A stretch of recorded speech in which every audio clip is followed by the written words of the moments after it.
Et ils sont les derniers, ils ferment la marche, les légionnaires, parce que, colonel, ils vont plus lentement que les autres. Oui, tout à fait, donc c'est pour ça qu'ils terminent la marche. Ils marchent à 88 pas minutes, contrairement aux autres troupes qui sont à 120 pas minutes.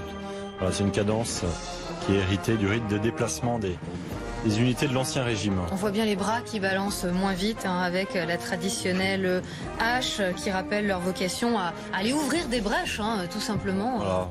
Dans les défenses de l'ennemi. C'est ça, donc là on voit les pionniers traditionnels de la Légion étrangère qui illustrent cette tradition du légionnaire, le soldat bâtisseur qui, une fois que les combats sont terminés, il pose son fusil et il se charge de l'entretien de son quartier. Et effectivement, lorsque l'on va dans des quartiers de la Légion étrangère, c'est toujours nickel.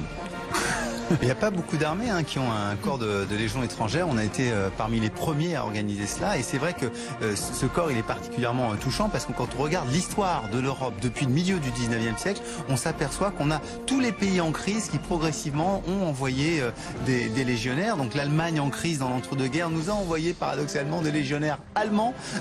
Et ce qui ensuite a posé d'autres problèmes. On a eu aussi des Russes. Et puis maintenant, il y a aussi beaucoup de gens de l'ex-Union soviétique qui sont venus. Donc on a une histoire du siècle en réduction à travers l'histoire du recrutement de la Légion étrangère.